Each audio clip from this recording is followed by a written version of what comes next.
ಓಂ ಶ್ರೀ ಗುರುಭ್ಯೋ ನಮಃ. ವಸುದೇವಸುತಂ ದೇವಂ ಕಂಸಚಾಣೂರಮರ್ದನಂ ದೇವಕೀ ಪರಮಾನಂದಂ ಕೃಷ್ಣಂ ವಂದೇ ಜಗದ್ಗುರು.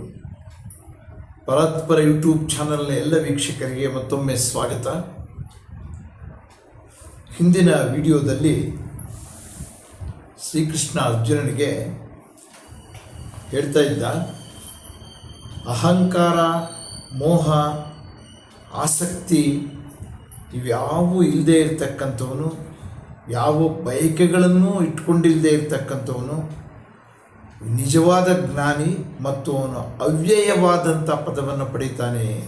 ಅಂದರೆ ನಾಶವೇ ಇಲ್ಲದೆ ಇರತಕ್ಕಂಥದ್ದು ಅವ್ಯಯ ಅನ್ನುವಂಥ ಪದವನ್ನು ಪಡೀತಾನೆ.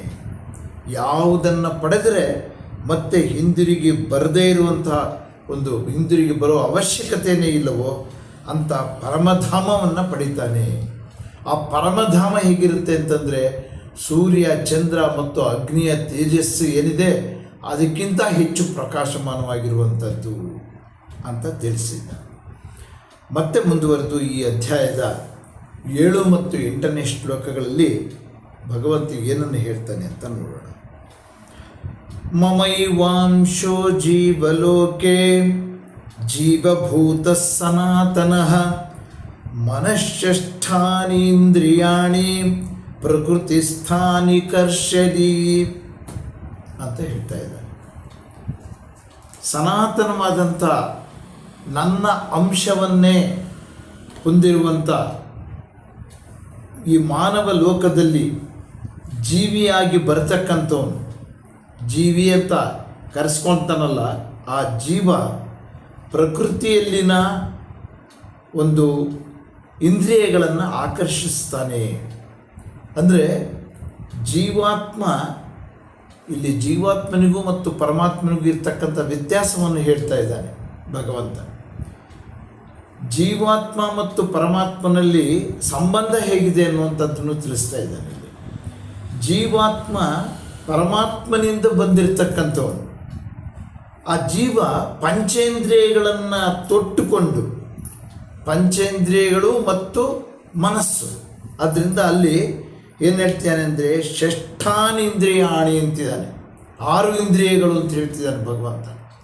ಅಂದರೆ ಇರೋದು ಪಂಚೇಂದ್ರಿಯಗಳು, ಅದ್ರ ಜೊತೆಗೆ ಮನಸ್ಸು, ಅದನ್ನು ಒಂದು ಪಂಚೇಂದ್ರಿಯಗಳ ಜೊತೆ ಸೇರಿಸಿ ಆ 6 ಇಂದ್ರಿಯಗಳನ್ನು ಹೊಂದಿರತಕ್ಕಂಥವನು ಅದನ್ನು ಪಡೆದು ದೇಹದೊಂದಿಗೆ ಇರ್ತಾನೆ.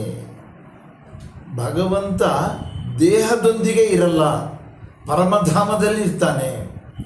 ಮನುಷ್ಯ ದೇಹದೊಂದಿಗೆ ಇರ್ತಾನೆ.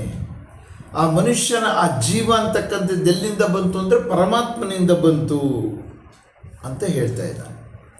ಮತ್ತೆ ಮುಂದುವರೆದು 8ನೇ ಶ್ಲೋಕದಲ್ಲಿ, ಶರೀರಂ ಯದವಾಪ್ನೋತಿ ಯಚ್ಛಾ ವ್ಯುತ್ಕ್ರಾಮತೀಶ್ವರಃ ಗೃಹೀತ್ವೈತಾನಿ ಸಂಯಾತಿ ವಾಯುರ್ಗಂಧಾನಿ ವಾಶಯಾತ್ ಅಂತ ಹೇಳ್ದ.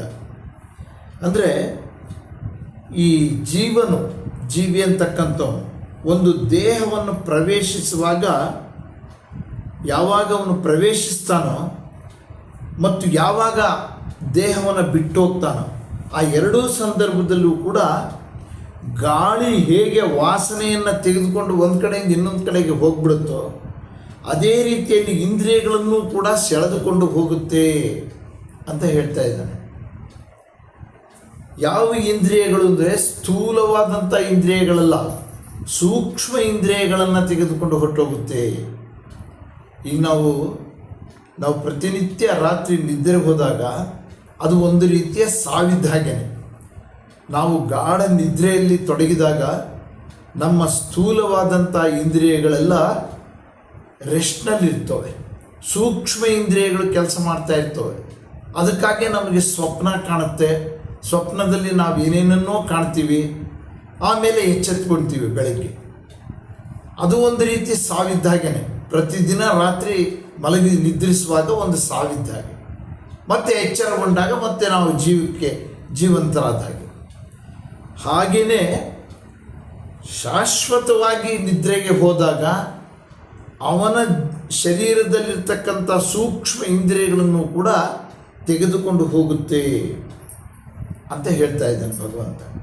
ಆ ಇಂದ್ರಿಯಗಳು ಹೇಗೆ ತೆಗೆದುಕೊಂಡು ಹೋಗುತ್ತೆ ಅಂದರೆ, ಯಾವುದೋ ಒಂದು ವಾಸನೆಯನ್ನು ಗಾಳಿ ಹೇಗೆ ಒಂದು ಕಡೆಯಿಂದ ಇನ್ನೊಂದು ಕಡೆ ತೆಗೆದುಕೊಂಡು ಹೋಗುತ್ತೋ ಹಾಗೆ ಈ ಒಂದು ಇಂದ್ರಿಯಗಳನ್ನು, ಸೂಕ್ಷ್ಮ ಇಂದ್ರಿಯಗಳನ್ನು ತೆಗೆದುಕೊಂಡು ಹೋಗುತ್ತೆ. ಮನಸ್ಸನ್ನು ಕೂಡ ತೆಗೆದುಕೊಂಡು ಹೋಗುತ್ತೆ. ಅಂದರೆ ಆ ಹೊರಗೆ ಹೋಗುವಂಥ ಆತ್ಮಕ್ಕೆ ಇವೆಲ್ಲವುಗಳ ಪರಿಣಾಮನೂ ಇರುತ್ತೆ ಅನ್ನುವಂಥ ಮಾಹಿತಿಯನ್ನು ಭಗವಂತ ಅರ್ಜುನನಿಗೆ ಬೋಧಿಸ್ತಾ ಅಂತ ಹೇಳ್ತಾ ಇವತ್ತಿನ ಈ ವಿಡಿಯೋವನ್ನು ಮುಕ್ತಾಯ ಮಾಡ್ತೀನಿ. ನಮಸ್ಕಾರ.